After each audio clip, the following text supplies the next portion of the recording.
Hi folks, Max from GalaxyS2Root.com. Today I'm going to show you how to install Android 4.4 KitKat ROM on the Galaxy S2 GTI 9100.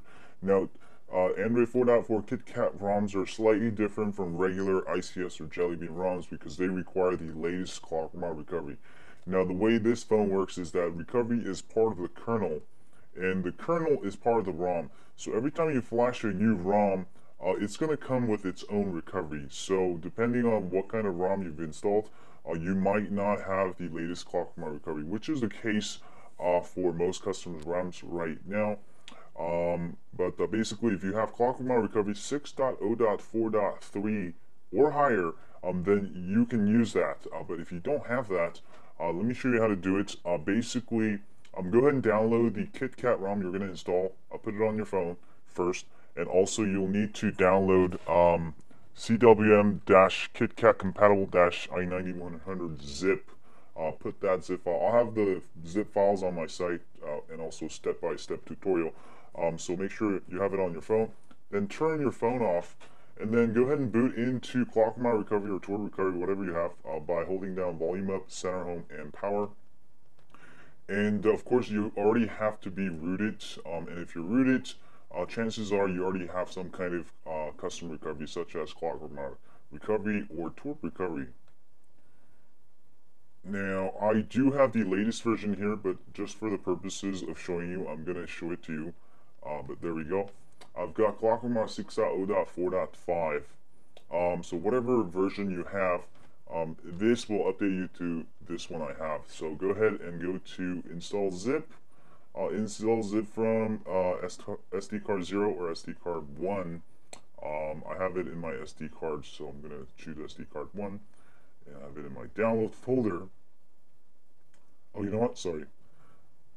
I must have it. I didn't download it. Let me copy it over real quick. Sorry, this is a mistake on my part. I forgot to copy it into the SD card. And I do also have a tar file for those of you who might not have a recovery. There are times when you can end up with a ROM with no recovery, or maybe you're, completely stock. Then you can go ahead and grab the tar file. It's the same version as a zip file, but you can flash it with Odin. So let me actually go ahead and do this. You can see better anyways. There you go. And I'm going to go ahead and install zip. I'm going to choose SD card 1, that's my SD card. SD card 0 is your internal storage. I'm going to go to my download folder, and there it is, CWM KitKat compatible-i9100.zip. Now, since this is Clock ROM Recovery, but it is also a kernel, it's basically a kernel I pulled from the latest CM 10.2. You can also just flash CM 10.2, but that's going to, take a lot longer time, so that's why I only extract the kernel so you can just install the kernel only. Go ahead and install it. Once you install it, whatever ROM you have on probably is not going to be compatible with this kernel unless you have CM 10.2. So only do this when you're installing a new ROM.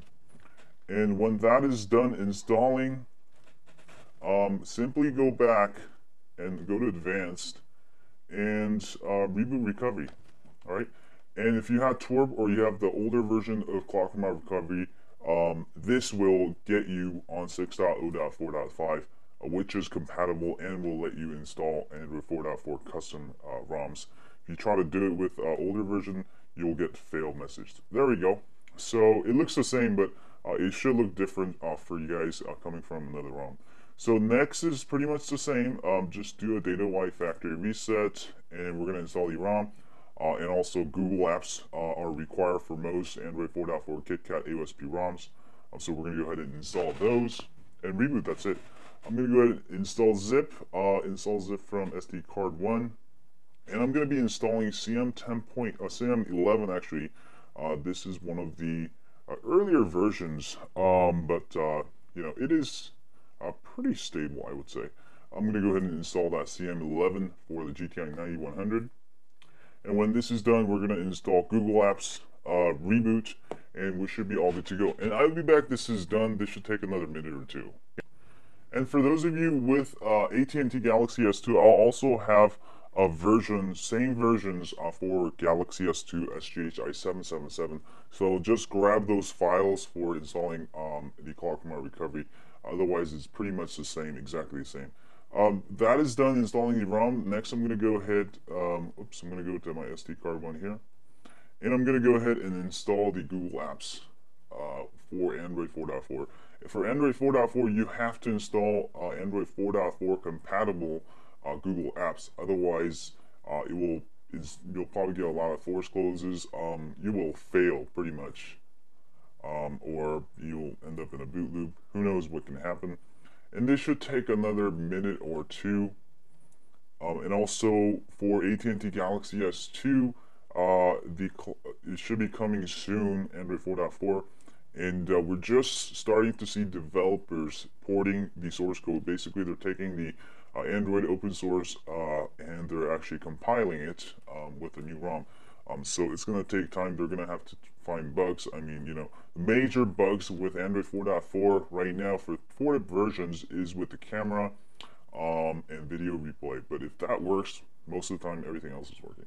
So go ahead and go back and reboot system now, and you should be all good to go. And this is how you can install. Now, if you fail for some reason, if you end up in a boot loop, sometimes it happens to me, 1 out of 100 flashes. What you can do is repeat this process, but before you do data wipe factory reset, before that step, go to Mounts and Storage and ClockWorks Recovery. There's an option to format/system.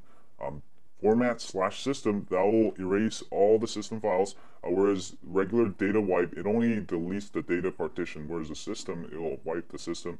And usually that will clear out those boot loops. If that doesn't work, I usually try it just one more time, and if it fails twice, it usually means something wrong with the ROM, or it could be some other problem. Maybe you're using the wrong recovery, but it doesn't usually happen. But that's my thought analysis when I'm installing ROMs, just to let you know.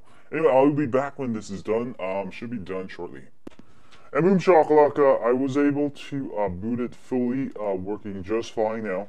Anyway, that's how you can install a KitKat ROM on the Galaxy S2, and should also work on the AT&T Galaxy S2 i777. Just use the correct recovery. I'll have different files for the GTI 9100 and also the AT&T SGH i777. Anyway, if this video has helped you install a KitKat ROM on your Galaxy S2, don't forget to subscribe to my email list at galaxys2root.com. And thanks guys for watching my video. If you enjoyed this video, don't forget to hit that thumbs up button and the subscribe button below here to get more cool ROM reviews, tips, tricks, and more. And also check out Video of the Week over here if you haven't yet. And as always, stay on Android.